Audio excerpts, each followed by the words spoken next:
రక్షణే రక్షణ అనే ఒక మాట మనం ఆలోచించినట్లయితే రక్షణ ఎందుకు పొందాలి, రక్షణ పొందకపోతే నష్టం ఏమిటి అని మనం ప్రశ్న వేసుకున్నట్లయితే పిల్లల, రక్షణ పొందకపోతే నమ్మి బాప్తిస్మము పొందువాడు రక్షింపబడడం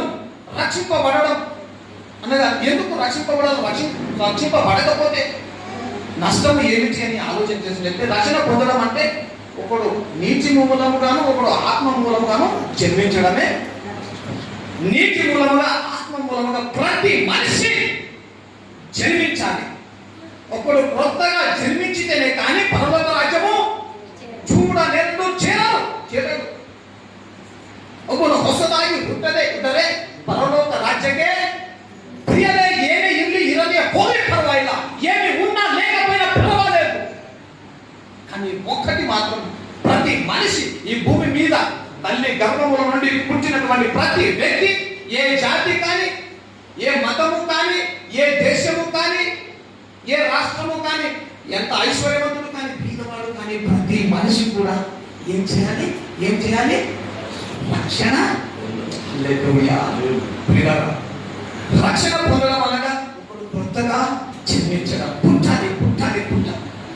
మనం అందరికీ తెలిసిన వాక్యం యోహాను సువార్త 3వ అధ్యాయంలో ఏంటి, ఆయనకు తీయకండి నికోదేమనేటువంటి ఒక ముసలి వ్యక్తి ఉన్నాడు.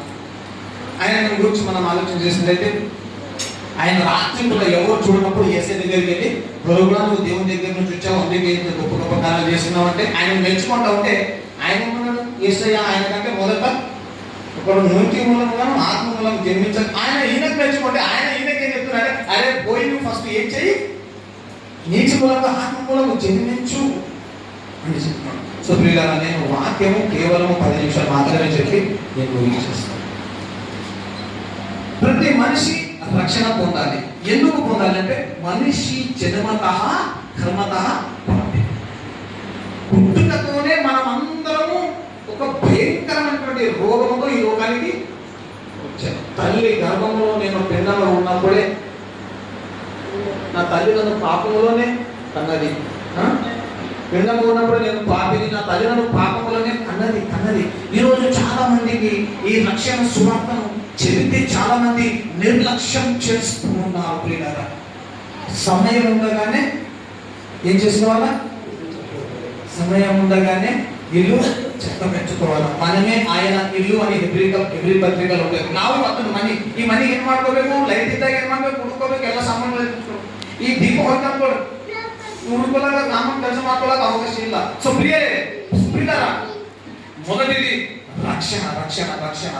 ఈరోజు చాలా కేర్లెస్ అయిపోయింది. యేసయ్య వచ్చాడు, పోయాడు, మళ్ళీ వస్తానంటున్నాడు, వస్తాడో రాడు. దేవుడు ఇచ్చేస్తున్నాడు. దేని గురించి దేవుడికి ఒక ఇష్టం ఉన్నది, ఆయనకు ఒక కోరిక ఉన్నది. ఏంటంటే ఏ ఒక్కడును నశించడం ఆయనకు ఇష్టం. నేను ప్రతి ఒక్కరు రక్షణ పొందాలి.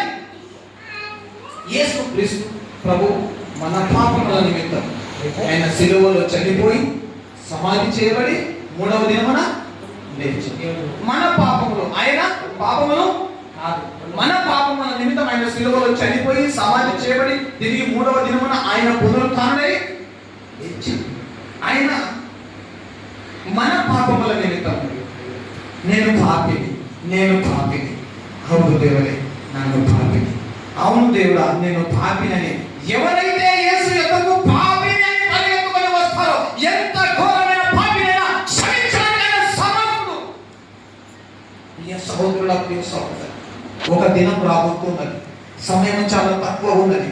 ఎన్నిసార్లు దైవజనులు చెప్పినా, ఎన్నిసార్లు పాస్టర్లు చెప్పినా, ఒకవేళ నువ్వు పెట్టినట్టయితే, నువ్వు నిర్లక్ష్యం చేసినట్టయితే, నీ తల్లి తండ్రి అన్నదమ్ములు ఆస్తి పాస్తులు ఎవరు కూడా నేను రక్షించలేవు. క్రీస్తు రక్తం ప్రతి పాపము నుండి మనల్ని పవిత్రులుగా హల్లెలూయా. ప్రియులారా, రక్తము చిందింపకుండా పాప క్షమాపణ లేదు.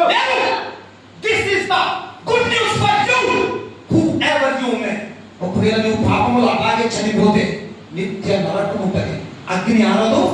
ఇది చాలా భయంకరమైన విషయం పిల్లరా. దీనిని చాలా మంది రోజు నిర్లక్ష్యం చేస్తున్నారు పిల్లరా. దేవుడు నిన్ను ప్రేమిస్తున్నాడు, నిన్ను ప్రేమిస్తున్నాడు. నేను ఎంతగా ప్రేమిస్తున్నానంటే తన ముఖం పైన ఉమ్ము వేయించుకోవడానికి ఇష్టపడ్డాడు, వీపులో గుర్తించుకోవడానికి ఇష్టపడ్డాడు, మొలంత గాయాలు చేసుకోవడానికి ఇష్టపడ్డాడు. ఆయన నేను ఎంతగా ప్రేమిస్తున్నానంటే మొలంత గాయం చేసినప్పటికీ కూడా తండ్రి నేనేం చేసిన ఎటువంటి దేవుడు అండి యేసయ్యా. హల్లెలూయా. ఆకాశము క్రింద ఈ భూమి మీద ఈ నామము తప్పితే వేరే నామముల రక్షణ లేదు. This is the good news. ఇది చెప్పడానికి దేవుడు ఈ లోకానికి వచ్చాడు, మనల్ని సేవకులను కూడా తయారు చేశాడు. సుప్రియులారా, ఈ ఒక్క నామమే నా ద్వారానే తప్ప ఎవరు తండ్రి యొద్దకు చేరరు. సుప్రియులారా, ప్రతి ఒక్కరూ రక్షణ పొందాలి. ఏ రాత్రి మనము చనిపోతాము మనకు తెలియదు ప్రియులారా. అయితే ప్రియులారా, ఈ రోజు పరిస్థితి ఏంటంటే పాస్టర్లు కూడా ఎట్లయిపోయినారంటే, అయ్యా బైబిల్లో మనం చూసి